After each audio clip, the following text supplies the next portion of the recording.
Hey, good evening. Welcome in. Who's on with me right now?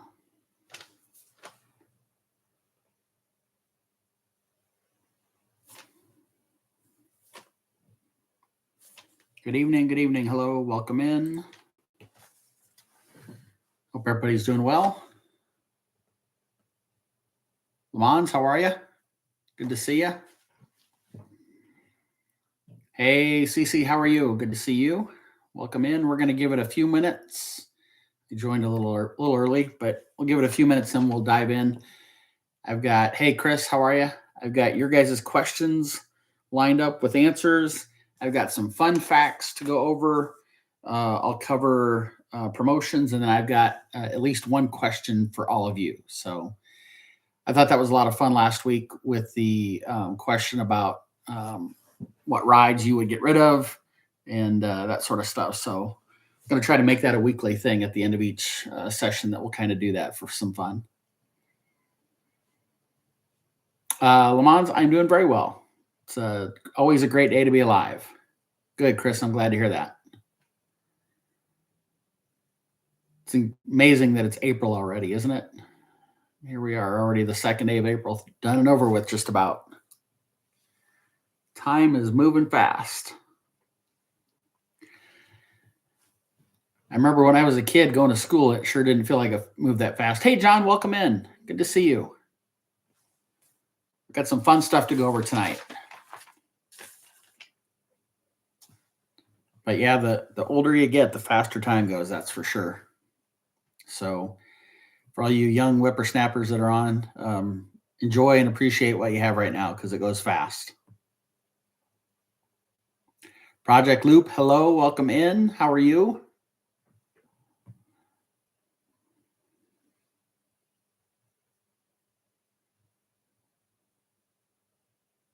Trying to figure out how to position my head so that I don't have as much of a glare off my glasses. Loop, I am fantastic. It's a great day to be alive. Yeah, I feel like my comfort zone is like right there, and all you guys get are the glare off my glasses. 6 months is now a year. It sure feels like it, doesn't it, John? That's for darn sure. Um, and I think most all of us that have gone to Disney in the past have experienced this. The countdown to get to your trip seems like it takes forever, but your time on your trip goes by like that. And then your countdown to your next trip is excruciatingly long. Crazy stuff. We're going to give it another couple more minutes, see if we get anybody else to join in, and then we will hit our stuff for tonight. There's a few that have been on the last couple weeks that I don't see in yet.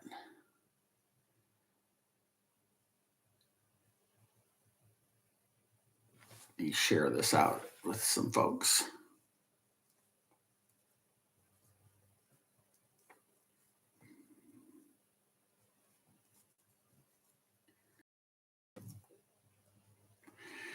Also, Cece, I know you say you remember, and if I had been there in November, I would be saying the same thing that I was just there in November. And gosh, that's almost 6 months now already.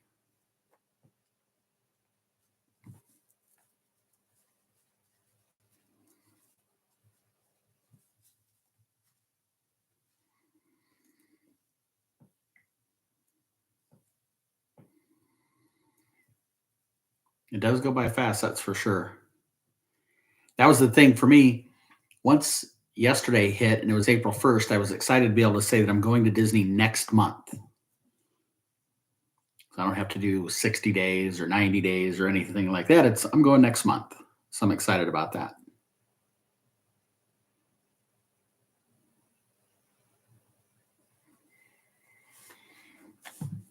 Chris, when are you going back down?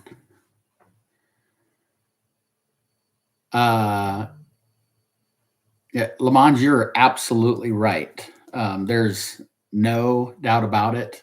It does go by fast. And I will tell you, all the times we've ever been, once we were there for like 12 days.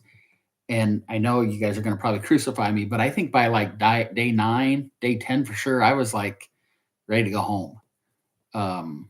sleep in my own bed, get back to my own routine, not going 100 miles an hour for 12 hours straight, all that sort of thing. But yeah, if you're there for, especially if you're there for, I'd say less than 5, 6 days, gosh darn, it goes quick.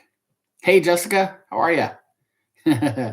Because our trip coming up next month, we fly down on a Thursday, we're there for 4 days, and then we fly back on a Tuesday. And so it's going to go really quick. Yeah. I mean, John, as much as I think I'd love to move down there and be there all the time, I think getting to go there a couple times a year is perfect. Hello, Helen's mom. Oh, awesome. I'm glad that she's watching and enjoying a popsicle. Next time, tell Helen she needs to bring popsicles for all of us too, though. Just kidding. Jessica, I am fantastic. I'm glad that you're doing well as well. John, yes, it's absolutely sad to leave. So I'll tell you guys a little story of the idea of being sad to leave. This has nothing to do with Disney, but so bear with me. I coached baseball for 25, 26 years. I was the head of the travel baseball program in our town for 22 years. And so my youngest son, who's a freshman in college now, he was the last one to go through and the last one. And I'm not kidding. We had 11 kids on the team, and 9 or 10 of them came back each year. So I had the same kids. The last game every year, which is usually in July, middle to end of July, when it was, after the game, we get together to talk, I would break down and cry every time, even though 2 or 3 months later, we would start fall conditioning for the next year, and I'd see all of those kids again. Just that sadness of when it's over, even though it was temporarily over, just like a Disney trip and you're going to go again, you're still sad when it's over. That's how I was with baseball all of the time. Just even though I knew I was going to see him again and again and again. But man, some great memories coaching baseball all those years. And now getting to see kids that I coached in baseball, not only go to high school, graduate high school, go to college, but get married, have their own kids, and starting to coach their own kids. It's pretty rewarding. All right, let's get started. Hope everybody is doing very well for a Wednesday. Here's the agenda. I've got some questions that were sent in that we will discuss those. I've got some fun fact information for all of you. We're going to go over promotions.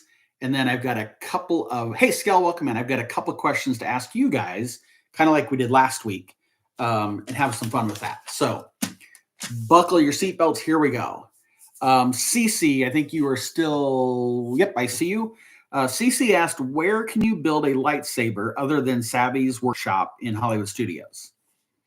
So first off, if anybody has not had that experience at all, if you are a Star Wars loving fan, the experience to build a lightsaber at Savvy's workshop is a pretty memorable one, but it's a pretty expensive one as well. I think it runs around $250 to build a lightsaber, one lightsaber. So if you're a family with 2 or 3 kids and you think that they all want to do that, you're going to pony up some money. So keep that in mind, but it is a pretty cool experience. Again, if you're a diehard Star Wars fan, I think it's something to at least consider doing. Outside of Savvy's, inside Tatooine Traders, which is the gift shop that you walk through when you get off of Star Tours, you can still buy the lightsabers there. They run about $30 to as much as $50. And I remember when my kids were little, there was no such thing as Savvy's Workshop. There was no such thing as Galaxy's Edge. It was Star Tours and Straight to New York back then. And so that gift shop, when he came out of Star Tours, is where you could make lightsabers. And again, they were 20, 25, $30. So much more affordable. And you still get to go home with a lightsaber. One word of caution to make sure that you have ample space in your luggage to bring it home with you. If you're flying in particular, I would imagine they let you carry it on the plane. They might confiscate it though, and then give it back to you after your flight. I'm not sure on that, but it would not surprise me if they would want to do that just for sake of safety for everyone. So Cece, hopefully that helps. And Has anybody on here either gotten a lightsaber at the gift shop outside of Star Tours, or has anybody done the Savvy's workshop and built a lightsaber?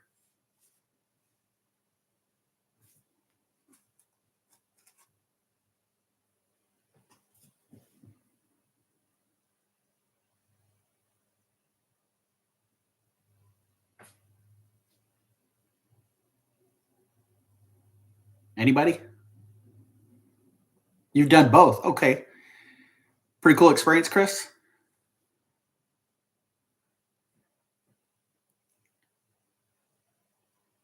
You're going down for Star Wars Day. Oh, okay. Yeah, asking money wise. So with Savvy's, you have to make a reservation. So if you intended on doing that, you want to make sure that you book that immediately, and you're getting close to 60. You're probably at 60 days or inside of it already, I'm guessing.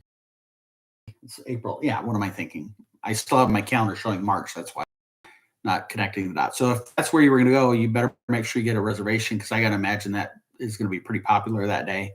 Otherwise, yeah, coming off, I mean, you don't have to ride Star Tours to go in that gift shop. You can walk in into the gift shop and do it that way. So very cool. So Chris, I'll ask you this then. Have you done the droids? Have you made a droid yet?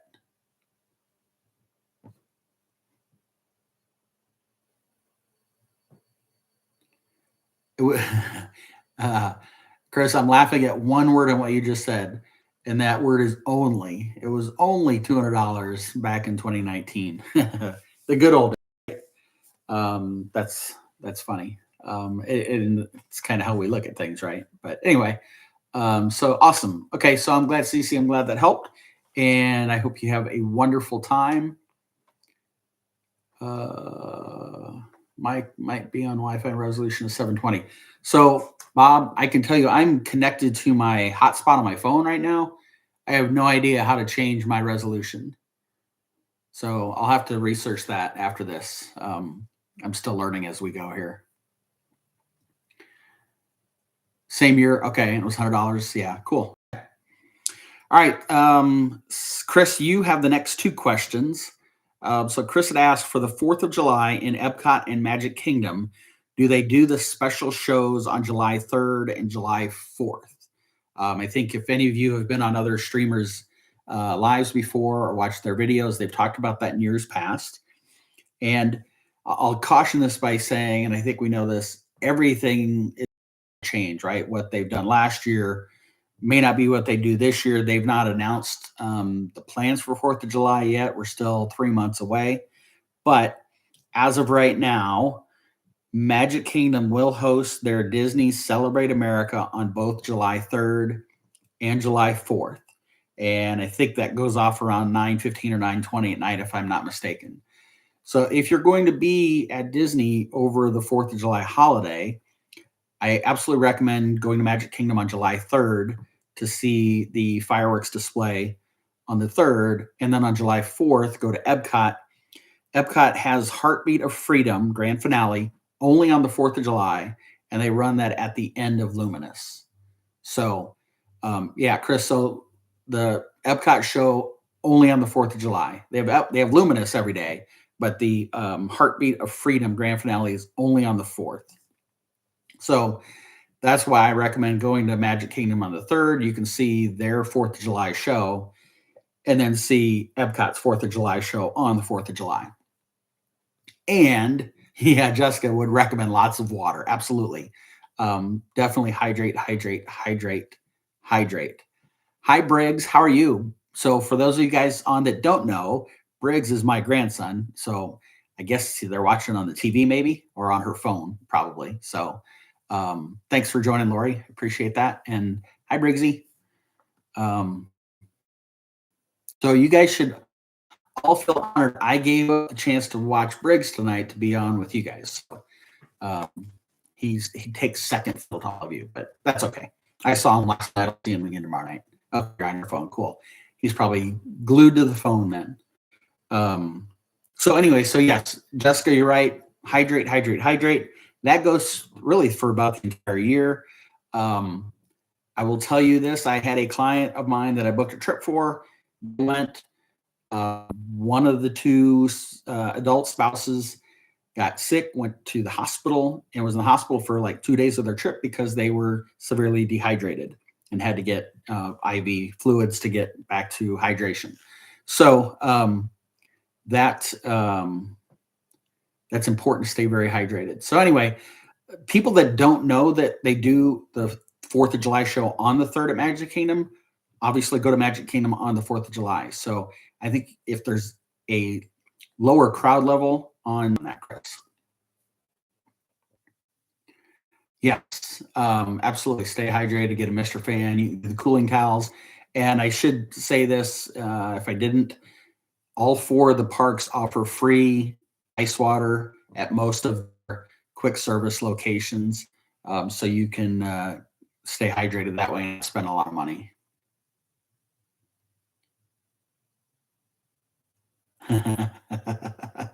Awesome. I love that, Jessica. That's awesome. I'm going to do a little show and tell here real quick as we're talking about the water. We have these, if I can get it out, we have these water containers that expand.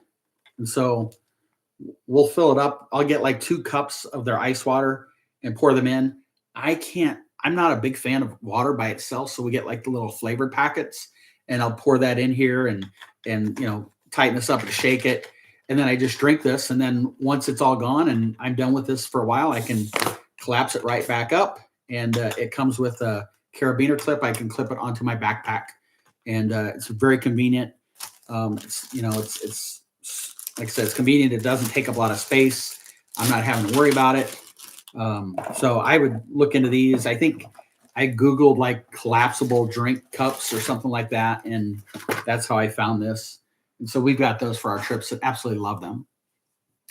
All right. So last question, and this is Chris's as well. And he is going to make us take a left turn at the intersection. And we're going to talk about Universal Studios for a minute. So Chris asked, how does Universal Studios Express Pass and Express Pass Unlimited work? Okay. We'll cover that and we'll kind of maybe then correlate it to what Magic Kingdom and the other parks at Disney World offer. So Universal does offer 2 types, Express Pass and Express Pass Unlimited. The Express Pass allows you 1 use of the Express Pass line per attraction per day. Okay. So have the Express Pass line. Not every ride has an Express Pass line, just like at every single ride has a Lightning Lane line. I think of People Mover. It does not have a Lightning Lane line. But for the ones that do have an Express Pass line, Chris, with the Express Pass, you can use it once per day at each of those attractions. And it's essentially, quote unquote, skipping the line, if you will. The price varies by day, by time of year, and it's a wide range that they quote. Starts as low as $80 and goes all the way up to $300. Now, what I'm going to probably tell you is the days of $80 are probably very, very, very few and far between. You're probably paying closer to $300. Limited access to all of the rides that have Express Pass line. So it's not 1 ride per day. It's as many as you want. So if Hulk has an Express Pass line, I just lost my connection, I think. Hold, please, if you're with me.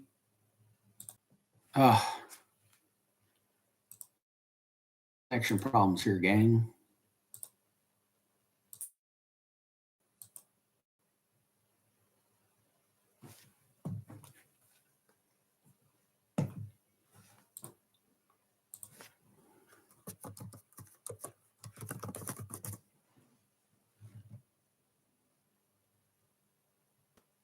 Oh, hey, Janelle, how are you? Okay, so I think I'm back. So again, Chris, the Express Unlimited Pass allows you unlimited use through each of the Express lines at Universal. That one starts at 120 and goes all the way up to 350. And again, my guess is you're not getting many days.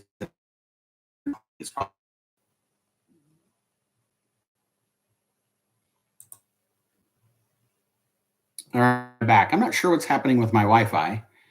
I was connected to my hotspot, now I'm connected to Wi-Fi, and it keeps bouncing me around.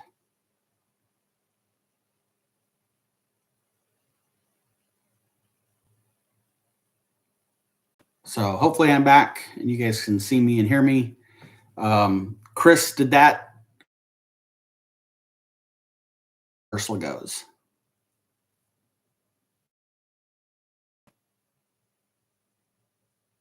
Okay, perfect. Okay, so not sure why I came across this. I was looking at some stuff today, and I'm going to get into my fun fact section of tonight's program. Did you know across all of the Walt Disney parks around the world, there are a total of 19 quote unquote mountains? Think of like Space Mountain, that kind of mountain. Okay. Total of 19 across all of Disney worldwide. I'm going to give you the list of ones that are here in the United States at Disneyland and or Disney World and the year that the ride was open. And I already forgot how many there are, so we'll have to count as I go through. The first original mountain at either one of the parks at Disney was at Disneyland. It was the Matterhorn, opened in 1959. Imagine that. And I don't think they've upgraded that ride since then because that's about the roughest ride I think I've ever been on. So that was the first one. At Walt Disney World came the second one. It was Space Mountain in 1975. So imagine that. The park opened in 71, and 4 years later, Space Mountain came along. So we're at 2. The next one was at Disneyland, and it was Space Mountain there. So that was the third one. The fourth one, also Disneyland, Big Thunder Mountain in 1979. And then the next year, 1980, was Big Thunder Mountain at Walt Disney World at Magic Kingdom. So we're at 5 through 1980. The next ride to open that was a mountain in 1989, we took 9 whole years, Disneyland, Splash Mountain opened there. Also 1989 at Typhoon Lagoon, Mount Mayday opened. So now we're up to 7. And that gets us through the 1980s. The next one to open was 1992, Splash Mountain. The next one after that, Splash Mountain at Walt Disney World, sorry. The next one after that was 1995 at Blizzard Beach, Mount Gushmore. So we're up to 9, 10, 11, 12. There's 12. The 10th one was at Disney's California Adventure in 2001, Grizzly Peak. Then you jump to 2006 at Animal Kingdom. That's when Everest opened. And then this is on their list, debatable. I'll ask you guys your feedback, but the last one that they consider a mountain was opened in 2014 at the Magic Kingdom in Orlando, and that was Seven Dwarfs Mine Train. I don't know that I call that a mountain, but it was on their list. What do you guys think? Mountain or no mountain?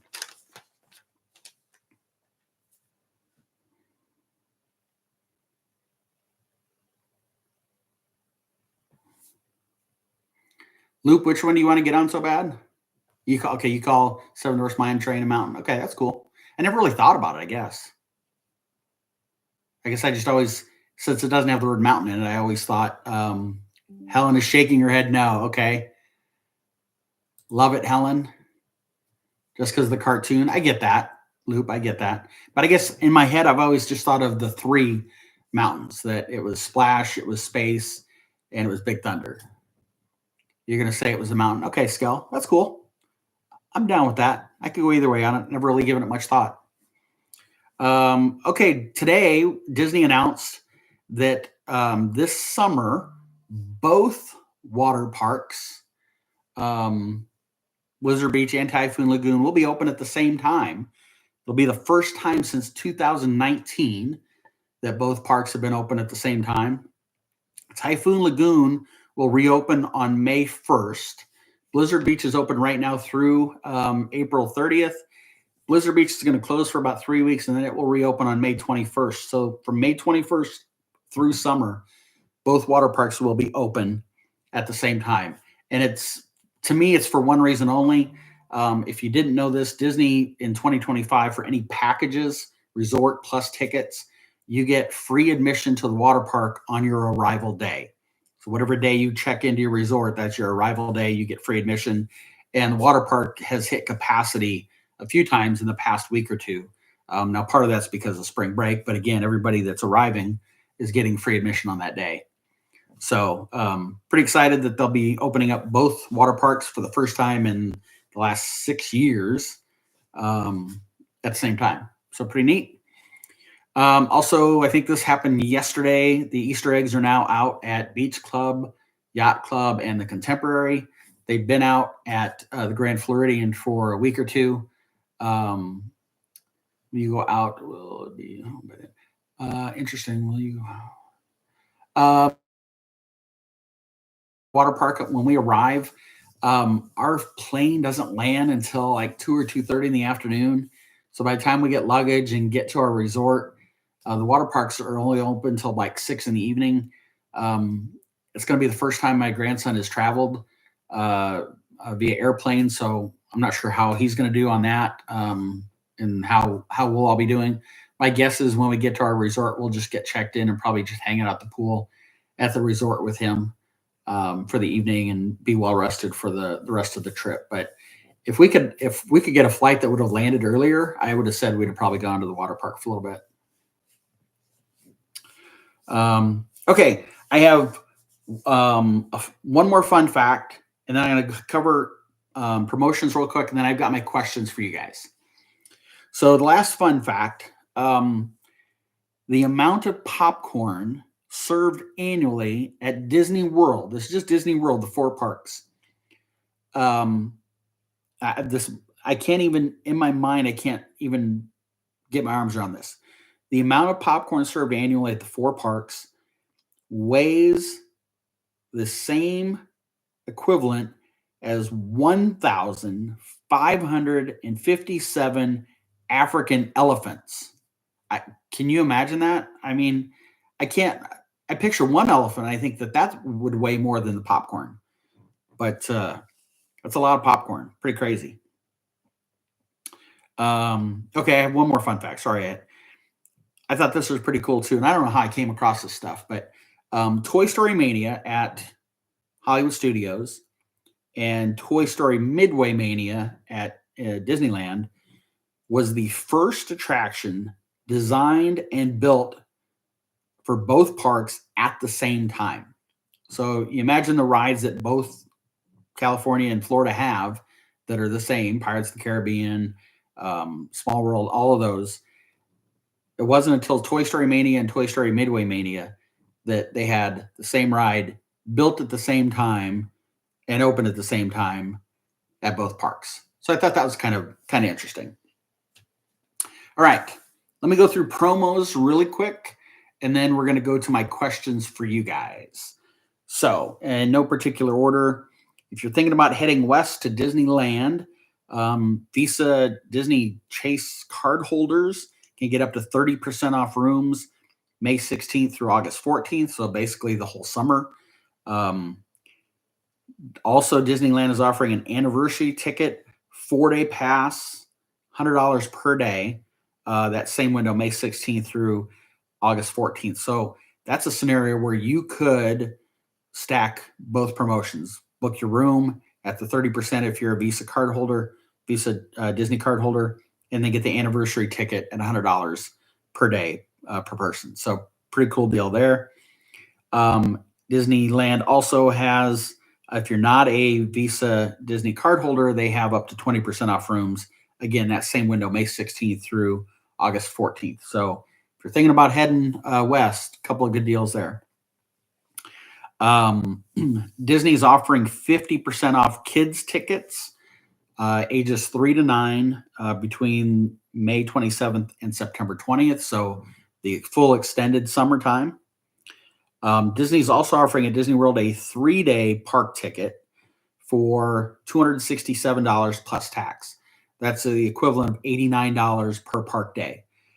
Great deal, amazing price. However, those 3 days, 1 day at Epcot, 1 day at Hollywood, 1 day at Animal Kingdom. You cannot duplicate parks, and it does not include Magic Kingdom. So that's important to note. But if not doing Magic Kingdom is okay with you, that 3-day park pass is a sweetheart of a deal. Florida residents, for 4 nights or more stays at Disney World resorts, you can get up to 35% off. This is end of summer into fall. So if you think Halloween, August 1st through October 11th. Again, Florida residents. Hey, Ronnie, welcome in. Great deal there. And then for non-Florida residents, you can get up to 30% off 5 nights or longer stays. Again, August 1st through October 11th. So if you're thinking about a Halloween trip, great opportunity to save some money on rooms. And then they've extended the free dining offer to everybody. They originally rolled out just for Disney Visa Chase cardholders. You do not have to be going to Disney. A minimum 4-day, 4-night with park hopper package, and you get free dining. There are blocks of times throughout the year that those promotions are good for as far as the free dining. June 29th through September 30th, October 20th through November 1st, and then December 6th through December 22nd. So you can get free dining if you're staying in any of those windows, 4-day, 4-night with park hopper tickets. Pretty sweet deal. Okay, it's question time. Hopefully you guys are ready. I haven't seen Tina join, and she loves doing these things. Let me ping her real quick and see if she's joining.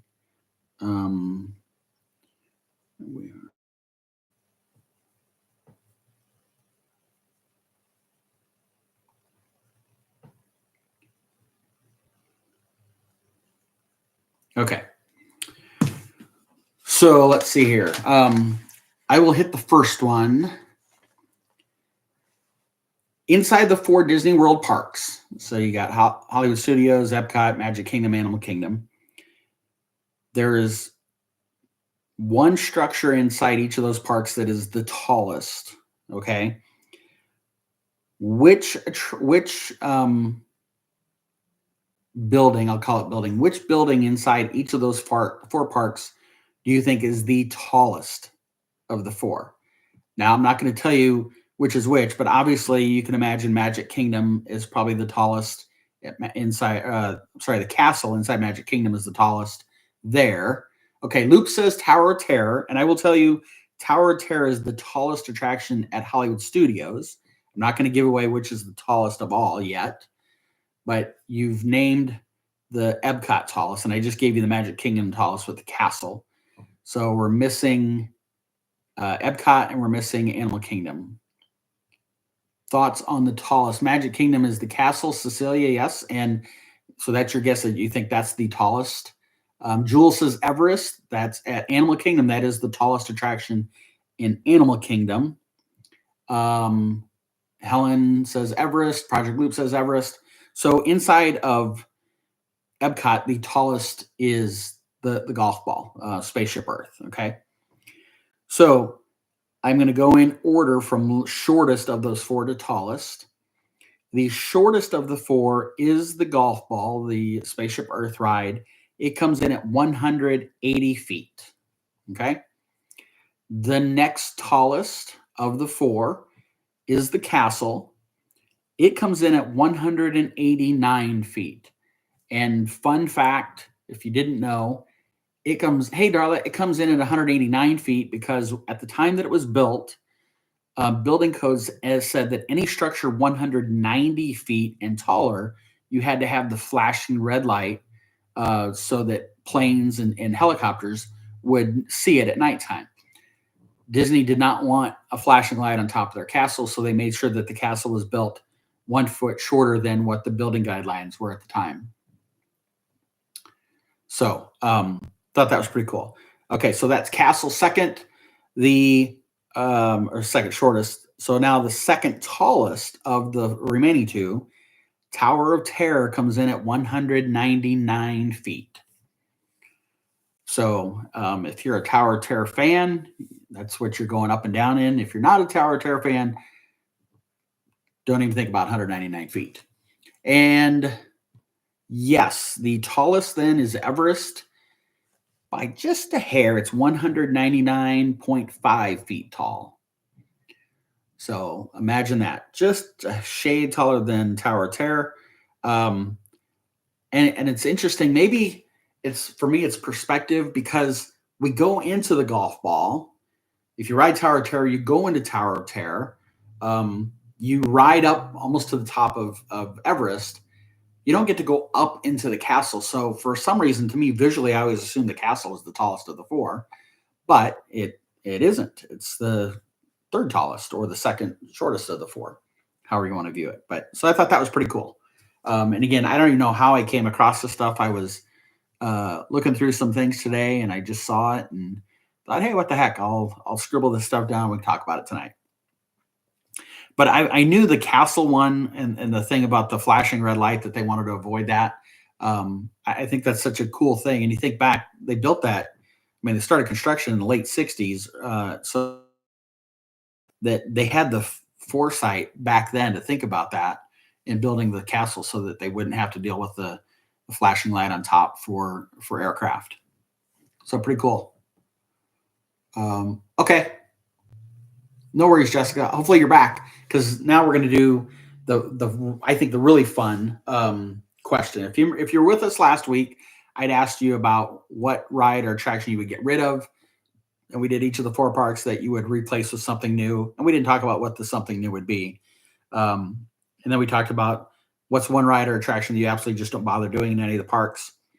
And since she hasn't joined yet, if you're with us, you'll know Tina broke my heart last week because she would get rid of Living with the Land. And she absolutely loved, hey, VBs, she absolutely loved Mission Space, which I think all of us were like, get rid of Mission Space. And there was Tina saying, oh, I love that ride. I love that ride. So kind of funny. So we'll start with this. Here's my question. And you may come up with multiple answers. Yes, Darla, you're darn right. The Matterhorn. I've said this a million times. Disney could make serious money if they would set up a chiropractor at the exit of Matterhorn and charge 10 or 20 or 30 bucks for a quick adjustment. I think they would do a great amount. Okay, so Jessica, that's not my question, but hold that. Yes, Skeltina was cutthroat last week. You're darn tootin' she was. Jessica, hold that because we'll circle back to that one because I think that's a fun question. But here's my question. If you could work in any of the four parks at Disney World, what is the job that you would want? What would you want to do if you were employed at Disney inside any of the four parks? Let me know which park or what role, what you would want to do. Now, Jules, we're not doing the rides yet, so don't do that. But yeah, if you could work at Disney, have any job, and it has to be inside the parks, what job would you want? What would you do? Jessica, would it be Magic Kingdom Haunted Mansion attendant? Boom. I love it. So, Jessica, I'm going to have a commentary here while people are putting in their answers. I've always wondered whether it's that ride or you can do Pirates of the Caribbean, any of the inside dark rides, when they're in there working for 20 minutes or 40 minutes, whatever it is, how hard it's got to be to adjust your eyeballs to the bright sunlight when you come back outside. And then conversely, when you go back in, getting your eyes to refocus. Okay. Darla, I'd be a super old Tinkerbell flying from the castle. Okay. Darla, would you fly from the castle? Do you have that within you that you would do that zip line from the top of the castle? Would you be able to do that? Jules would be at Animal Kingdom taking care of the animals. I like that question. I like that answer. Operating building lights during Luminous. Oh, that's pretty cool. Loop, I like that. Ronnie would want to be Mickey's handler. That would be cool to hang with him. VB Safari and Animal Kingdom. That was your DCP, but as an adult now, it would be Monorail driver. I like both of those. Jessica, or any park, and I would be the live action Ursula. That is awesome. Cecilia, a person on Rise of Resistance because you get to be serious the whole time and tell people off. That's awesome. Darla, yes, after the first time I'd be okay. Yeah, it would be that first one of, am I willing to get out here and do that sort of thing? Helen wants to work with the gorillas. I like that. That's very cool. Magic Kingdom directing the parades. I like that, Lamont. Okay, so here's my one answer I'm going to give you. If I could have one job in any of the four parks, you were going to find me at the top of the mountain at Phantasmic as Sorcerer Mickey. I freaking love when he's up there and the fireworks are going and whatever. That would be my gig right there.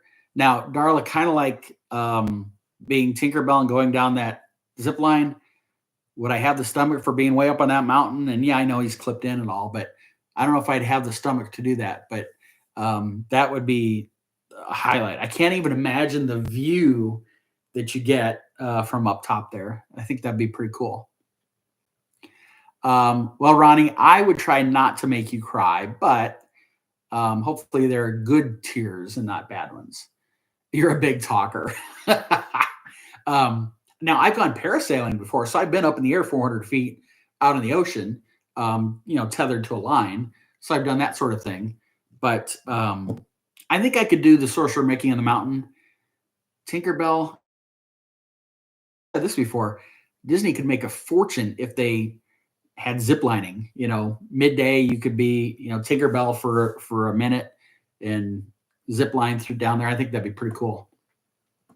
So, all right, that was my one really fun question that I wanted to ask of your thoughts as far as what job you would want to work. So now I'm going to go back.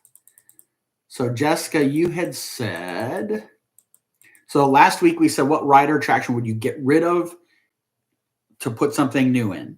And at Magic Kingdom, there were a lot of Tomorrowland Speedway. There were a couple of Small World. Somebody said Carousel of Progress and broke my heart. I mentioned the Swiss Family Treehouse that should get rid of that. Epcot, it was almost universal, get rid of Mission Space, except for that crazy Tina. She said keep Mission Space and get rid of Living with the Land. Hollywood was some mix. There was get rid of Beauty and the Beast was, I think, the biggest one, if I remember right. Animal Kingdom was tough because there's not a lot there. So we'll take Jessica's cue, and you got rid of one of them. We're not going to go park by park, but you got rid of one of them. She said, what ride would you create? Okay. And now I know, Jules, you said you would bring back Mr. Toad. I'll consider that a create. That's fine. I don't mind that. So what ride would you want or create? An adventure for the books, and it's a VR 4D like Avatar, and it's your perspective riding in the house on the rescue mission for Kevin. Oh, that's really cool. That's cool. I could absolutely go for a up type attraction. I would love that. You love Mission Space, Loop. You and Tina, about the only ones. I can stomach the green one, the orange one. I mean, I'll ride it. I don't get throw up sick, but it kind of knocks me for a loop, and then I don't feel great for another hour or two. And if it's hot out, then forget it. Disney, hire me. Rapunzel, everything Rapunzel. That movie is too good to just have a bathroom. Give us Fantasy Springs that Tokyo has. I would agree with that. I'd love to see something themed around Big Hero 6. I love that movie. That movie and Up, I think, are underrated movies in the Disney animated genre. Can't handle Mission Space. I hear you, Jules. A lot of people can't. I guess I can do green and I'm okay. I can do orange, but I'm a little messed up. Helen says something Stitch. I would have been disappointed, Helen's mom, if you wouldn't have typed Stitch for Helen. I think we talked about this last week. If you haven't seen it, you've got to go Google it. The ride load apparatus that they've shown for what they're going to have for the new Monsters, Inc. roller coaster is spectacular. I cannot wait for that ride to open up in a couple of years. Jessica, a Rapunzel water ride, and it's under the lantern lights. I like that. That'd be great. That'd be very cool. Recreate the Skyliner for all of Magic Kingdom Park. So when you say Magic Kingdom Park, Lamont, are you meaning inside the Magic Kingdom, or are you talking about connecting the Skyliner to all 4 parks? More countries in the World Showcase, tie in all the newer movies that are international. I like that, VBs. Have an Aladdin ride like the new Peter Pan in Tokyo. Yeah, so I'm on board for new Aladdin ride. Can we get rid of the Magic Carpet ride at Magic Kingdom when we do that? I mean, that thing is, it squeaks like crazy usually. And it's Dumbo, but on carpets. Okay, Lamont, you said inside Magic Kingdom. How many of you, show of hands, were at Magic Kingdom back in the day when they had it was called the Skyway. It was basically a mini Skyliner inside Magic Kingdom. Yeah, connecting all the parks would be great. So, show of hands, anybody remember the Skyway? It was called Skyway. One of the load stations is over by where Carousel Progress is, where Buzz Lightyear ride is in that area. And then the other loading station is where the Rapunzel bathrooms are. Lamont wrote it. Darla, yes. Yeah. I think that closed down in 1991. Don't quote me. It was 1990, 91, 92, somewhere in that neighborhood. So, Lamont, yeah, connecting all of the parks would be amazing. With the Skyliner, it would be ungoshly expensive, though. I mean, you think about, if you take the monorail from Epcot to Magic Kingdom, and then they would have to manage the line, that the Skyliner rides on, and so it doesn't cross paths with the monorail. I think that would be pretty difficult. I do remember there was a day and time when Skyliner first opened up that Disney had a plan number 2 or part 2, where the Skyliner was going to go from one of the hubs, and I don't know if it was Caribbean Beach or if it was Pop and Art, but it was going to go from one of those to Disney Springs, and then there was a plan to eventually get it to go to Animal Kingdom. I think they since scrapped that, and they're probably good with what they have right now. Jules, it closed in 99? I thought it was closed much earlier than that. Wow. Shows you how old I am. Need more options to Animal Kingdom instead of bus. VBs, I agree with you there. I think something there would be nice. Absolutely. So for rides, again, I said something Big Hero 6, I think would be cool. We mentioned Up would be pretty cool. Yeah, I didn't plan to think about that one for myself. So last week, I think we also talked a little bit about restaurants. I was going to ask for anybody who's done, I don't care which category, if you want to do character meals, if you want to do just sit down reservation meals or quick service, what are some of your favorites? And it ties in, if you haven't listened yet, this past Monday's podcast that I released Monday morning it's called my Mount Rushmore edition. So I did my Mount Rushmore of shows, of quick service, reservation, character dining, and then I did a first runner up for rides, and then my Mount Rushmore of rides. So if you haven't listened to that, if you get a chance, take a listen, and I'd love to see your comments. Hercules themed something for food and area, that would be very cool. I like that idea. That could be one of the World Showcase pavilions. I think you could do that. Absolutely. Let's see here. Yeah. So yeah, Jessica, something Greek. You could have Greece, and you could do. Food would be up, and you could do a Hercules ride in there. I think that'd be pretty cool. Project Loop, Crystal Palace, only one I've been to. Okay. So Loop, did you do breakfast, lunch, or dinner? And if you did breakfast, did they have the churro Mickey waffle when you were there? Lamont said Tusker House. That is a must-do for us every time. And I have my reservation for Tusker House when we're there next month. Favorite is so hard. Cape May is underrated. Yeah, it doesn't get talked about a lot. And of all my clients that I've ever booked dining for, I don't think I've booked Cape May once, actually. Now I think about it. When we took Helen in 2017, we did the dining in the castle, Chef Mickey, and Be Our Guest, and she loved them all. So we're doing Chef Mickey on our trip. That's the other one that we booked. I'm totally excited about that. Be Our Guest is one of those that it's a love it or hate it kind of a thing. I feel like I never see middle ground. It's love or hate. The ones who hate it think that it's a character dining experience, and it's not. Beast is there, and he walks through quickly. He doesn't stop, doesn't sign autographs, no pictures, none of that. So anybody who goes there thinking it's a character dining experience, they're really disappointed. Let's see here. Project Loop breakfast, lunch, and yes, they had them. Yeah, the churro Mickey waffles are a home run. We for sure love character meals for breakfast over lunch and dinner. Yes, VBs. We usually always do.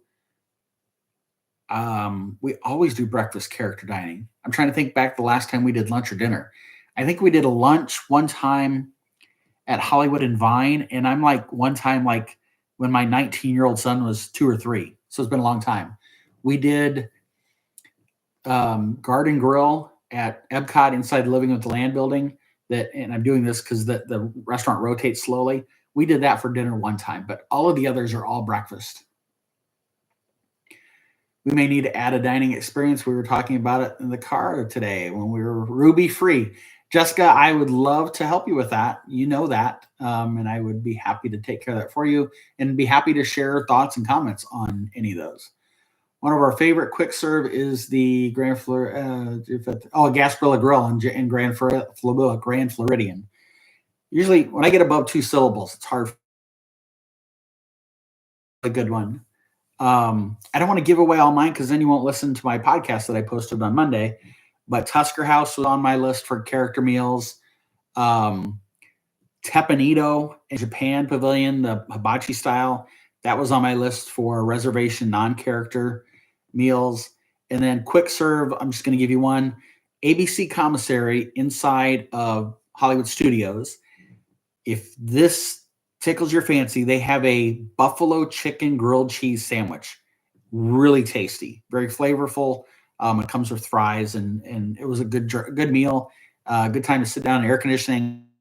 That's one thing. I know Jessica made the comment with somebody earlier about hydrating. And, it was with Chris, hydrating in July because it can get super duper hot. It doesn't have to be July before it gets super duper hot. It can be hot 12 months out of the year. Yes, they have cold times in the winter there, but there's so much concrete around the parks, and in some instances, not a lot of shade. I think about walking around the World Showcase. Animal Kingdom doesn't have a ton of shade. It gets hot. Yeah, Jessica, I'd love to talk to you about all of the ideas, all the different ones. So let's talk character dining real quick. And I'm totally going off in left field here, but for me personally, when I look at character dining, there's like multiple factors you have to think about. For me, the first one is, do they have a menu of food that your party will eat? Right? I mean, if your kids are picky eaters and you go to a dining experience that doesn't serve waffles and pancakes and things like that for breakfast, and it's all fancy foods, then your child is going to be sorely disappointed. On your Mount Rushmore video is great. Oh, thanks. I appreciate that. Thank you very much. Hey, Jill. So what they serve to me is always the most important thing. The second is which characters matter to you. And I bring that one up because there are certain dining character experiences where that's the only place you'll see those characters, certainly in a venue where you can get their autograph and get pictures. I think about at Crystal Palace inside Magic Kingdom. That's the only place you're seeing Eeyore. That's the only place you're seeing Piglet to get autographs and pictures. Pooh and Tigger have a meet and greet in the Magic Kingdom over by the Pooh ride. You go to Ohana inside Polynesian Resort. That's the only place you're going to see Lilo, and it's the only place really you're going to get quality time with Stitch. So character experience is also important. There are certain characters that you're huge fans of. We want to look and see which dining experiences have those. The third one to me is then location, and location in relation to which park you're going to be at for the day. I don't want to go have breakfast at Chef Mickey's at the Contemporary if I'm going to Animal Kingdom for the day. It's too much transportation time and you lose park time. If I'm going to go to Magic Kingdom that day, then sure, Chef Mickey's or Ohana in the resorts right next to Magic Kingdom make perfectly good sense. Clearly, eating at Crystal Palace inside of Magic Kingdom makes a lot of sense if you're going to be in Magic Kingdom that day. I'm going to take a quick drink. I will say I see this a lot, and it fascinates me to even have to say this, but I get people ask this all the time. We're going to go to Epcot today, but if I make dining reservations for Crystal Palace, do I have to use a park admission ticket to get into Magic Kingdom just to eat there and then leave? And the answer is absolutely, you have to. If you're going to walk through the turnstiles of any of the 4 parks, you are using a park admission to get in there. You don't get a quote unquote free pass just to have dining inside the park and then leave the park. That's not an option. So Jessica, I read Ghana, but in my brain, I'm like, she means Ohana. So that makes me laugh. And Darla, thank you. I appreciate that. Sort of off topic, but something we tried the first time our last trip in January. We did the dining plan and found that it was so worth it because we got to do so many character meals. VBs, I'm going to do a podcast, I think, solely on the dining plan, because it gets, and this is just being open and honest, I think it gets bad publicity. People say that it's not worth it financially. Well, that's like saying I can get to the library in a 1974 Ford Pinto, or I could get to the library in a 2025 Ford Mustang. It's apples and oranges, right? You can get the dining plan and eat at character meals every day and a quick serve meal and a snack and get the free refillable drink mug, or I can order off the kids menu at the quick serves my whole trip. And of course, it's a lot less expensive, right? But if you're going to compare apples to apples, the dining plan can absolutely be worth it. You get the character dining experiences every day of your trip if you want. Or like for us, we'll also mix in a tepanito for one of our meals. You don't have to worry about pulling out your credit card to pay for your meal. It's just, you scan your Magic Band or your Apple Watch or your phone, or if you've got the plastic card, and it's all tracked. And you can go out your My Disney Experience app and you can see how many quick service meals do I have left, how many snacks do I have left, whatever. There's 2 different plans. There's what I'll say the traditional dining plan. That gives you 1 table service reservation meal per night stay per person in your reservation, 1 quick service or counter service meal per night stay per person, 1 snack per person per night stay, and then the refillable drink mug. Refillable drink mugs, I think, are $22, $23 per person. 4 or 5 refills, and you've paid for that already. So I encourage getting that, even if you don't have the dining plan, if you're going to be there 3 or 4 more days, because you'll fill that thing up and get your money's worth. Hey, Dina, the quick service dining plan gives you 2 quick service meals per night stay per person in your reservation, 1 snack per night per person, and then the refillable drink mug. So you can absolutely make it worth it, apples to apples price comparison. But again, if you want to eat on the cheap, then you can absolutely not do the dining plan. And as an adult, I can order kids meals at the quick service places and pay $7, $8, $9, whatever it is, for each of those meals. But yeah, so VB's 5 character meals on your trip. Would have never done that without it. You're absolutely right. I'll use my family as the example. When we go next month, we do not have the dining plan. I'll be honest with you, we don't have it. It's my grandson's very first time going. He'll be 22 months. The only thing I can compare is he freaked out seeing Santa in December 3 months ago. So I have 0 clue whether he's going to be excited and run up to the characters, if he's going to be scared to death of them, whatever. And so we did not want to go in and have 5 character meals scheduled for our trip and find out that he's deathly afraid of the characters. My wife and I were there 2 years ago. We were at Crystal Palace eating, and there was a family at a table with 2 kids. One of those kids was not having it with the characters, cried, screamed the whole time until the dad took the child out of the restaurant, and the dad never came back. That poor dad never got a nice quality meal at Crystal Palace because the child wasn't willing to manage the characters. So I didn't want to have that happen. Yeah, Ronnie, he was not a fan of Santa.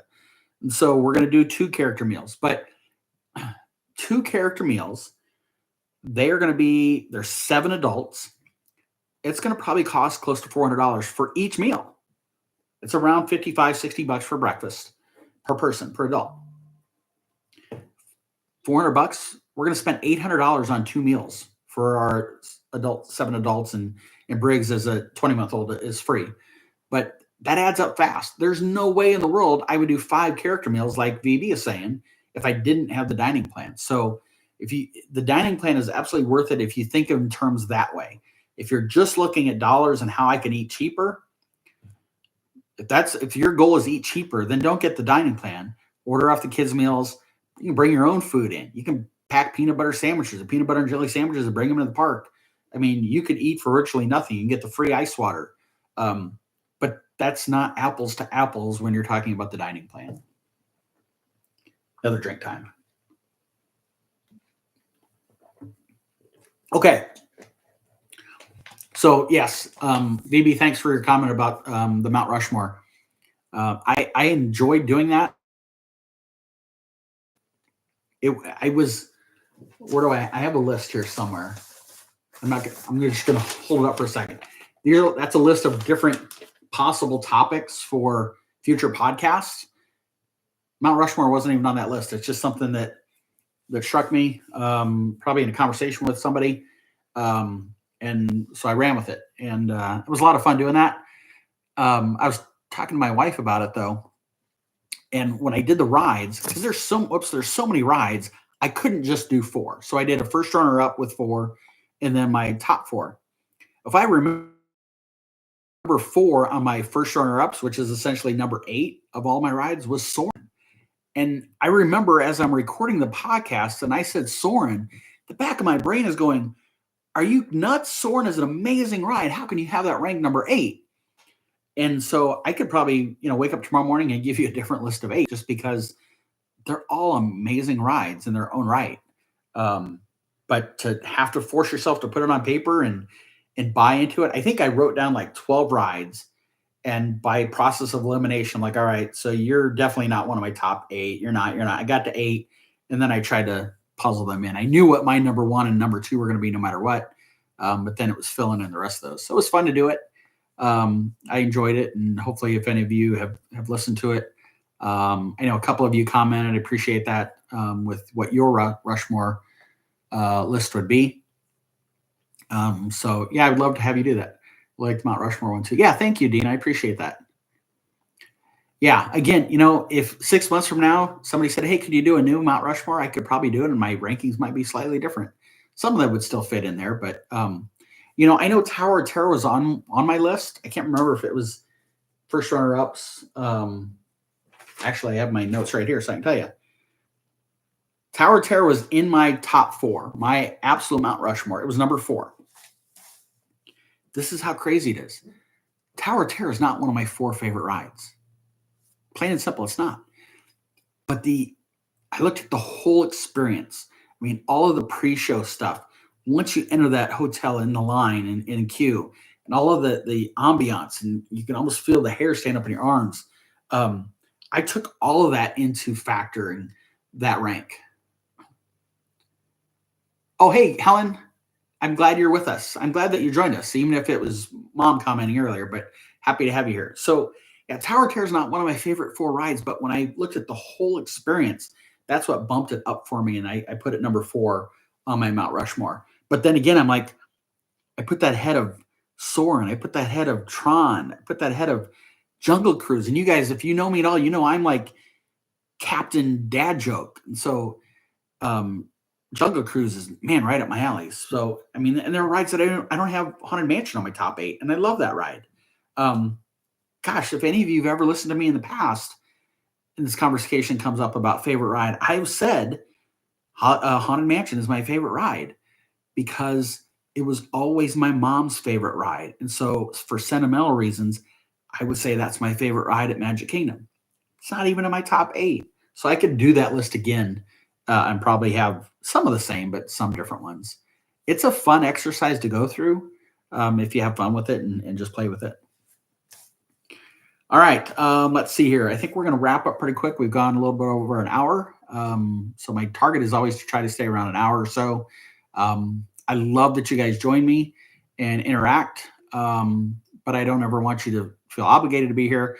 And once you join, I don't want you to be like, is he ever going to stop? I mean, it's an hour and a half, it's 2 hours now, or whatever. So try to keep it hour 15. I'm going to keep doing these end of stream asking questions of you guys. I love the interaction and some of your thoughts. Dina, you were not on. Can't remember who else. If you weren't on, my question, I'm going to ask it again. So any of you that didn't get to answer, or if you answered and you've thought of a new answer, you can provide it. The question was this: if you could work at any of the 4 parks at Disney World, inside the parks, what job would you want? What would be the job, your dream job to have?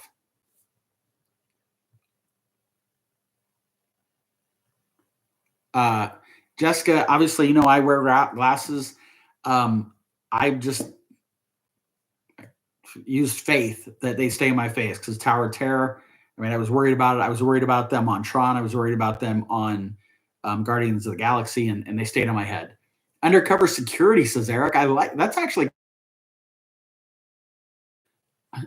Yeah, thanks, Lori. I'm glad that you're still here to chime in with that comment. I appreciate that. Yes, I could talk for a long time.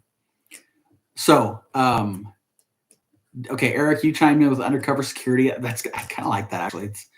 It's kind of devious and probably some seriously interesting things. Releasing the Sword in the Stone. Briggs agrees. Yeah. We know Briggs likes me better anyway. Just kidding. So it was a year ago, May. It'll be 2 years this coming May that we were down there. I don't remember ever trying to pull that sword out of the stone at Magic Kingdom by the carousel. And we walked by and they're like, hey, give it a try. I walked over and whoosh, there it went. It came right up. I couldn't believe it. Lamont says Mickey handler. I like that.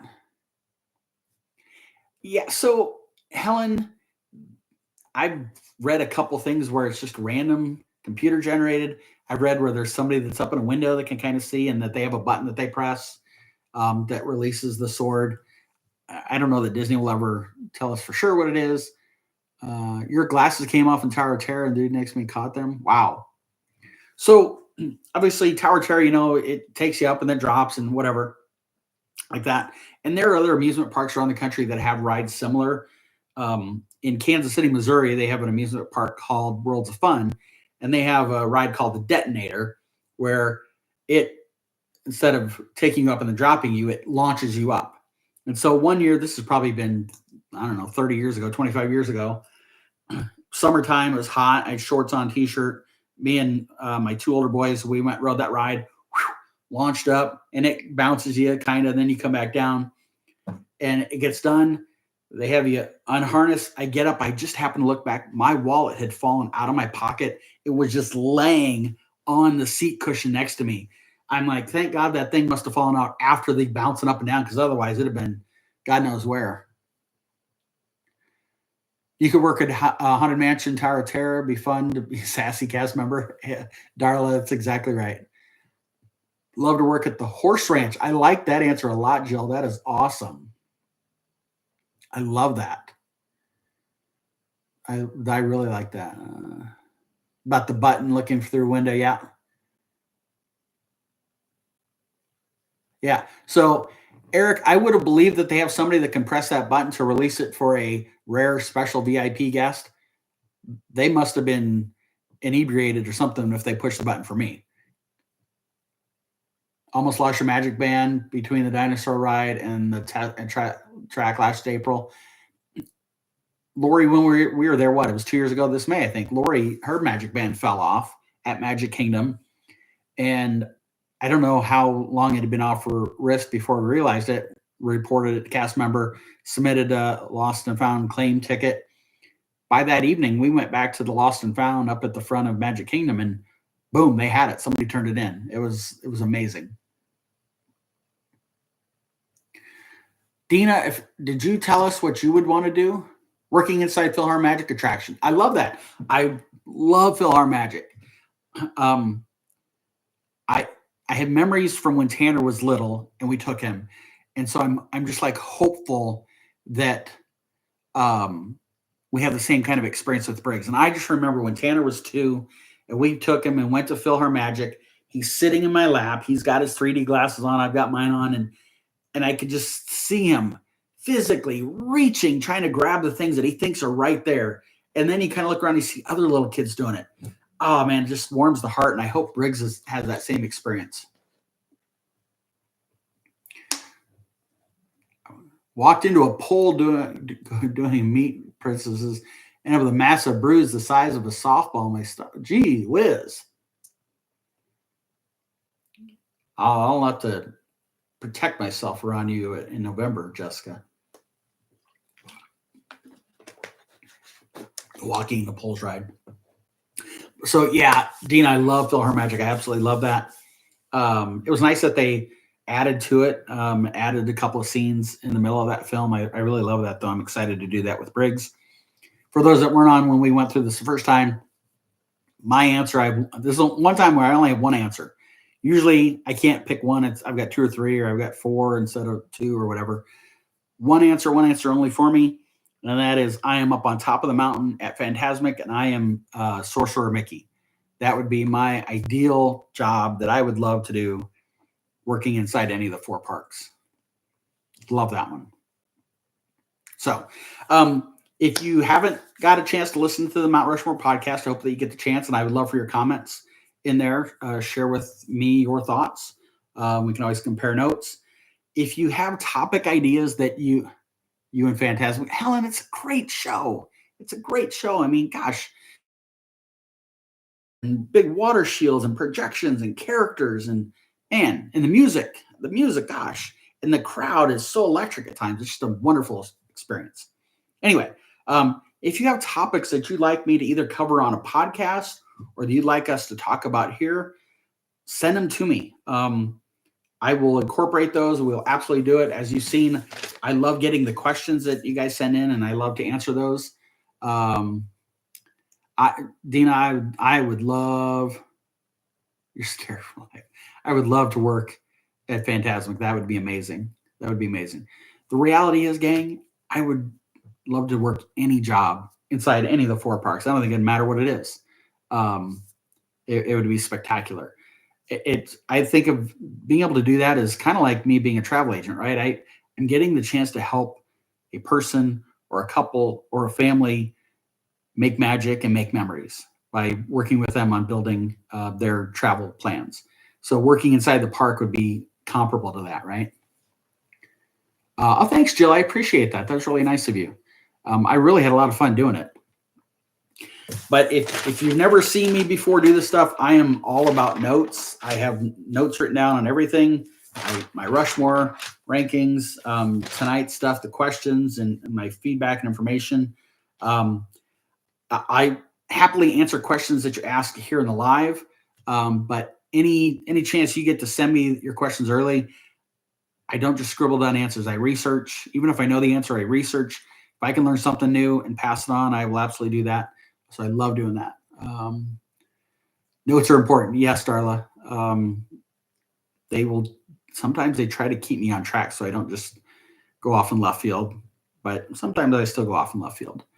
And Ronnie, I appreciate that. Thank you very much. So I'm going to keep rolling. We're going to keep doing Wednesday nights live. I think it's working out well. I want to try to keep this consistency. If you've got friends that you think would enjoy this, if you got family members that you think they would enjoy this, send them over. Let's work to build our little community here. I really enjoy the interaction with all of you guys.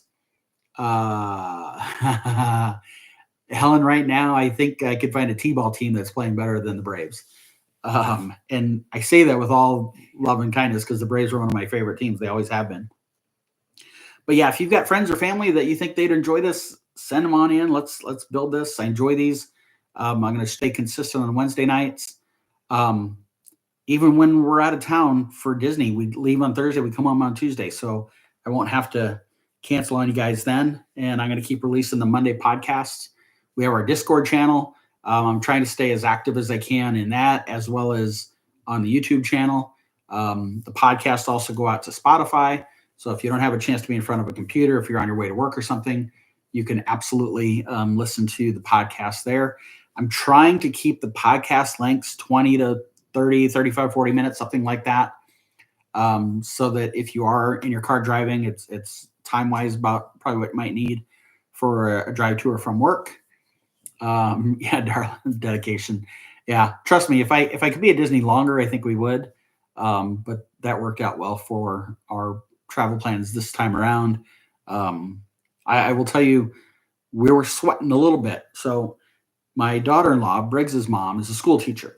And this is why we're going in at the end of May into June, because she's a school teacher and she can't miss school. So our options were spring break, summer, or Christmas. None of us wanted to wait 12 months to go at Christmas time. And so we just decided summer. And we were going to leave on a Thursday. Her last day of school is Friday, so she'd have a few days before we left.